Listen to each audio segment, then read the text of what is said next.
For as long as people have been allowed to have opinions online, there's been like a section of the internet I've always tried to avoid. And just observing this corner online, I feel myself becoming one of them. I'd begin to watch live leak videos for fun. I'd like the most degenerate stuff on Twitter and say the most degenerate things. And that would only multiply by the echo chamber telling me all the insane and evil things I was saying was justified.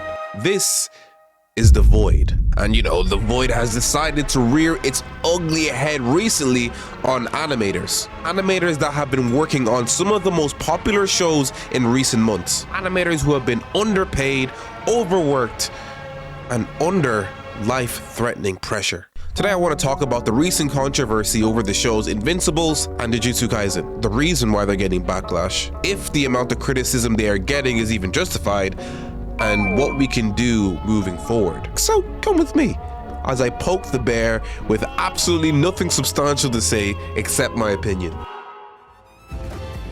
So right off the bat, let's talk about the guy.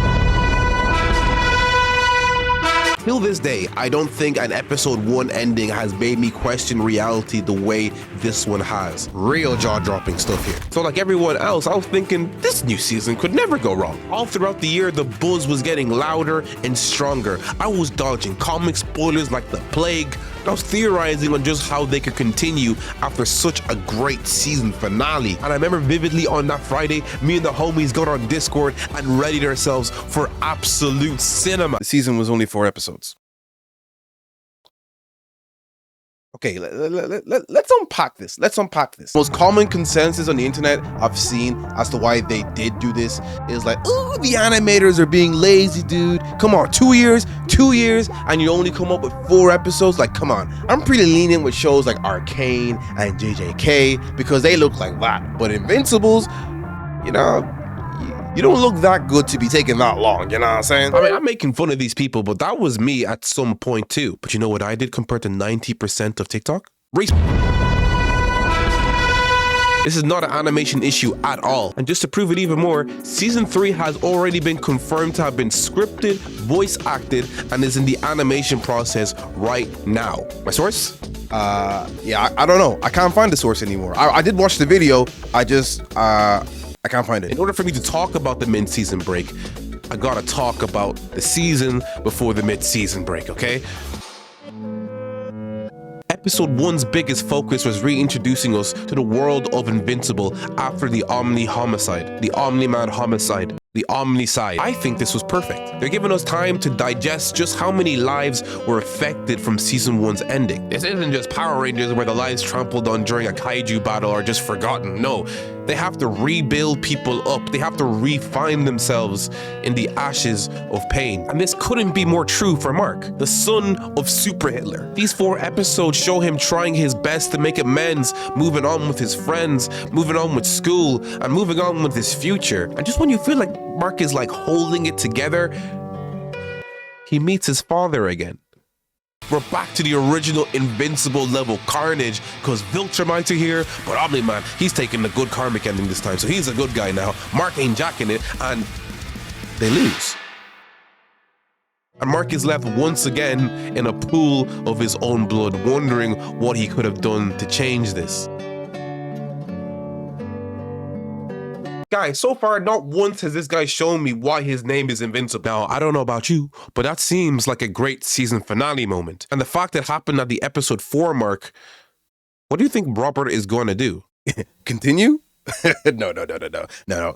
He's gonna troll. This man loves messing with people. His other hit live-action series, The Walking Dead, is notorious for its mid-season breaks. And I think there's a sadistic little part of his brain that knows the feeling of dread in everyone's stomach when we get to a scene like this and we have to wait an undisclosed amount of time for the rest. Guys, this is the same man that kept from his close friend that his comic was even getting turned into an animated series for 3 years in development. He had to find out like the rest of us on social media, and Robert Robert did it because he thought it was funny. That's how far he'll go to get his rocks off for his entertainment, okay? But on a more serious note, Robert is trying to avoid this scenario from happening. Yo, guy, did you watch that new Invincible show? Bro, I have been keeping up. Finally, they found Omni-Man's original suit that had all the blood of all the Guardians on it. He's being exposed. Mark is about to be exposed to be Invincible. His girlfriend's being a, you know what I'm saying? I cannot wait for that season finale. What, guy? I'm on episode 3. Oh. Wasn't that big of a spoiler. By dropping the episodes weekly, Robert is garnering weekly discourse about it. And he's taken it a step further by making us week mid-season? I mean, let's look at it logically. With Christmas and the holiday season coming around, it may have not given the best opportunity for this show to grow. So in that way, I think it makes perfect sense for them to pick it right back up when we are more starving for content in the New Year's time, you know? Blah, blah, blah, blah, blah, blah, blah, blah, blah. Wait, we have to wait till March? Okay, yeah, I'm just gonna go to the Twitter side now because I'm not defending that. No way. I don't have a defense for Robert and management for this choice. 3 months is a long time. And although episode 4 was hype, it's not Infinity War level where people will be constantly talking about it for a year straight until the next part comes out, okay? However, what I will say is, I was initially always defending the animators, not this guy. And the online discourse is solely centered on the animators being the problem. And that's my issue. I don't think there's a more underappreciated sentiment in the media as much as there is for animators. People telling animators to get off their lazy behinds is really weird to me coming from a fan base like Invincibles. This is not your conventional come up. Invincibles is a comic rooted in an origin story of writers and artists struggling to make ends meet. Every issue could have been their last. Only like when I started, you said, just so you know, sales aren't doing great. This might be canceled at any moment. And I think you said it like 3 times, like in the beginning, like, yeah. And then like by issue 14, you're like, we're good. And fast forward now, not only is it thriving in comic sales, but Omni-Man has now become a household name for anyone into comics at all. Bro's in Mortal Kombat, Fortnite, and they have a groundbreaking show that took everyone by surprise. Such a come up story can almost make me cry. But despite all that, the creators have to deal with comments like this. Well, you know, as much as babies cry and stroke their neckbeards on the internet, I'm glad these guys don't sacrifice their young in order to get these episodes out as soon as possible, okay? Health before anything else. Because that would be really bad. People who have been, you know, severely injured, disabled because of how hard they work on animating. People who are stuck in this really toxic environment where they're pushed to the human limit to work 15, 16 hours a day for a teenager's paycheck. And then the online discourse would be people telling them that they need to work harder, they need to be quicker, and a ton of other really shallow comments. Yeah, I think it's finally time. Let's talk about the MAPPA situation. If you've been in the anime scene for long enough, you've definitely heard memes and posts about a certain animation studio overworking their staff. Look at Mappa, look, he's at it again. Look at you, he's gorgeous. He's gorgeous, look at him slaving away all of his workers. He's real cute when you get to know him. I swear to God, look at him go. But underneath the memes and jokes is a dark cesspool of Japan's toxic work culture at its worst. But don't take my word for it, let's just put it into perspective. As of April 2023, Mappa has around, give or take, 360 employees at their studio. These are split into roles of storyboard artists, directors, color designers, in-betweeners, cleanup staff, cinematographers, and pure animators. Each a key role to make anime. But when an anime gets picked up by a studio, they have to answer to something called a production committee, meaning they now have a time limit to when they have to have an anime out.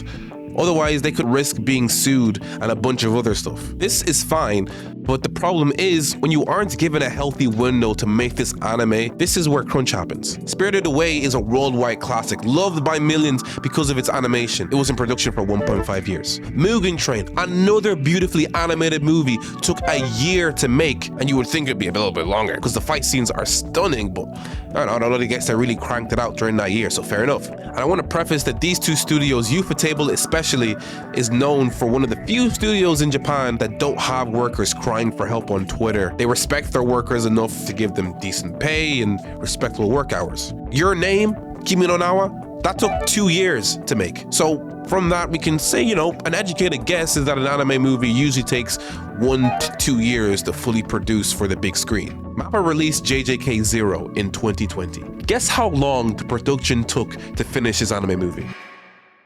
4 months. Making a movie of this quality in 4 months is abysmal. It's unfathomable. But don't worry, it gets worse. It gets really worse. For an anime studio to be profitable, they don't just work on one big anime, okay? They have multiple anime working behind the scenes, different teams, might be a few minor anime, maybe one big major one, but usually just to keep them afloat and their pockets full. So let's make a little timeline just to see just how much MAPPA have been working these past few years. Of all the little smaller anime they've been working on, you know? Let's just see. Okay, so MAPPA's released JJK Season 1, Attack on Titan Season 4, JJK 0, AOT Season 4 Part 2, Chainsaw Man, AOT Season Finale Part 1 and 2, JJK Season 2, and a bunch of other anime. Now you see just how overworked these guys are, just how the director, I'm not even gonna say his name, takes on any big anime and thinks about the logistics later. Even with these extremely poor conditions of working non-stop, these talented animators are still able to produce sequences that are just jaw-dropping. Spoilers ahead, but even if you are on TikTok even a little bit, you've definitely seen the JJK season. Story and animation-wise, it's been praised as some of the best anime we've seen in a while. But what if I told you this anime isn't even in its final form? What if despite how cool it looked, it was only half-baked? I feel like you'd believe me. I think you'd be very stupid to not believe me after what I just showed you. Either you're coping hard for MAPPA or you're just stupid. JJK Season 2, Episode 17 is the epic clash that is Sukuna versus Maharaga. Two insanely hyped up characters in the verse finally go toe to toe, and the scale of this fight is portrayed amazingly with the choreography and the animation. Only when I tuned in to watch this fight, something about this episode felt off. The animation felt too flimsy for me personally. I don't know how to explain it, but I'm gonna try to. Look, I've been a fan of the high-speed fluid animation where the artistic boundaries of characters are pushed to their comical limit, but something about this episode felt like it wasn't on purpose. According to the directors of this episode, this anime episode was only 60% finished. I'm lying. It was only 30% finished. So in my head, we got the bare bones of this episode without the extra layers of shading, composition, and impact frames that is usually expected of an episode of this scale. That's really messed up. On the animator's end, and ours, we could have gotten an anime episode on par with that one Demon Slayer episode that happened 2 years ago. This could have been quote-unquote internet breaking. There are famous animators who swore to never work with MAPPA again, who decided, you know what, let me cook just one last time. So much passion and energy and effort just for an easily avoidable time crunch to stifle this whole episode. So now you get what I mean. We talked about just how bad MAPPA's work environment is. These animators get it from all angles. And for most, the only way for them to express their opinion, if even, because apparently some of these guys are legally obligated to not talk about working conditions in MAPPA, is on social media. There, they can express their thoughts on their work behind the scenes and, you know, just an overall portfolio to keep jobs coming in. There's no doubt in my mind whether they should continue doing this because it provides some cool content to look at for future animators or just the general internet to see. But that's when the main issue of this video comes and rears its ugly head: the internet.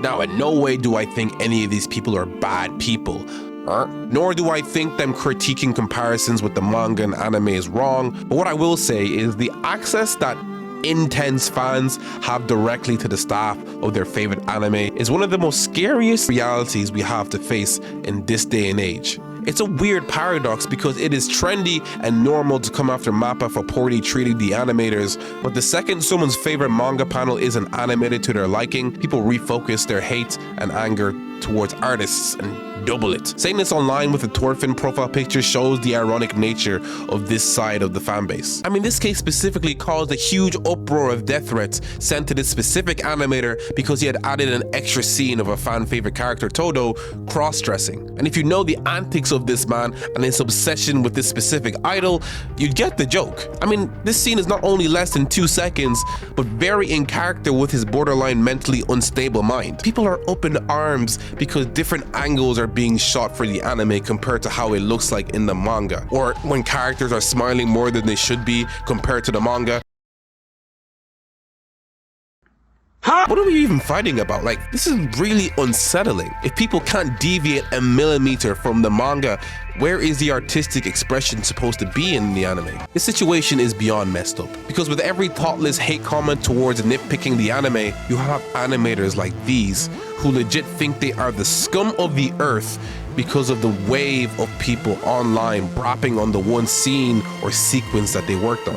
I scanned through this specific Twitter account and she's not well. I mean, she's openly professed that her medical health isn't in tandem with the added stress of MAPPA, but I'm sure the lack of empathy and the cold comments on her work isn't helping her in the slightest. I mean, I'm not even making points at this point. I'm just wondering, all these people who are saying these things without a care in the world, how would they feel if something they created was so unfairly ripped to shreds or judged to a standard objectively that just doesn't seem realistic or impractical? It just feels like it's a lot of misplaced passion. And passion is used very, very generously, because the way people treat these shows like it's their sole reason for living is honestly really scary and dangerous. To make my final emotional argument, I guess, I want to speak about a video I watched in order to make this video. It's called Being an Animator in Japan.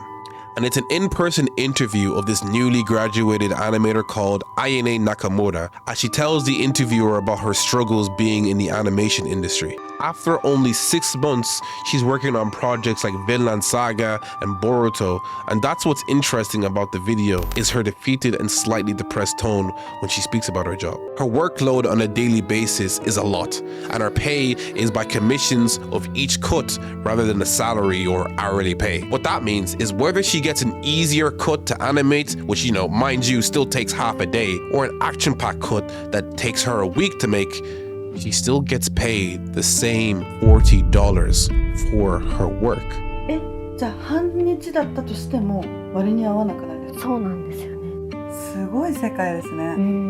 $40 for a minimum of 12 hours. She said she earns around $300 to $400 for her work a month. That's no less than $10 a day. She spends $100 a month on food, $150 on transport. The situation is so bad that she depends on kind souls like her landlord, who deliberately charge her less for rent and do things like crowdfunding to support her and other animators in the building. That's how bad things have gotten. That's how broken the system is. But the most heart-wrenching thing about this whole interview is when she's asked, due to her poor work conditions, low pay, and terrible standard of living, will she ever just quit and find something else to do? And she says, ないですね。アニメ描くぐらいにしか本当にやれること、得意なことが何にもないんで、やめちゃったらもう何ができるかなって思うんで。because despite all these things, she gets to do what she loves. I mean, she's an animator. She visualizes magical worlds, makes the inanimate animate, and inspires so many other artists with her work, just like others had done for her. She's able to put her creativity and passion into each scene and be satisfied with the overall completion. And because she doesn't believe she can do anything else half as good, she'll never stop this line of work.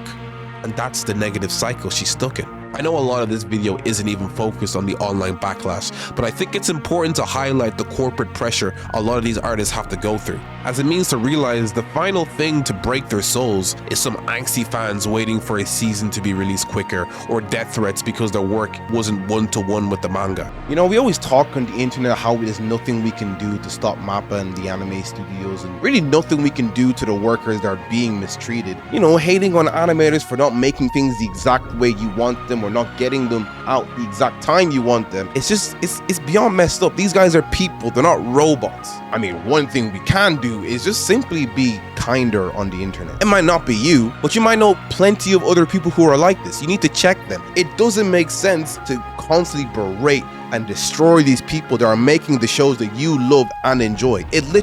It doesn't make sense. It's counterintuitive. Becoming older and seeing just the sheer sacrifice that is needed to pursue non-conventional careers has made me softer. But now I definitely feel a lot more empathy for the professionally oppressed in the arts. I've worked enough terrible jobs to know it must feel extremely bad to get harassed and abused in a job that you actually want to do. I know even if someone who does do this sees this video, my voice alone won't change them. It's people who understand this and checks them and tells them to stop. The biggest fear of an online hater is social shunning. Again, I'm not saying people are above criticism, but what I am saying is to direct your controlled anger towards the right people. Educate yourself on situations before pointing the finger. These animators are fans of cartoons and anime the same as us, so you're really not all that different.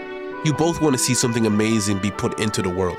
In conclusion, don't blame the animators for delayed seasons. Blame the people who decide when the show airs. Don't blame the animators for quality issues. Blame the man that makes them work 7 times as hard with little to no time. And don't blame animators for ruining your life because they didn't animate the way you wanted.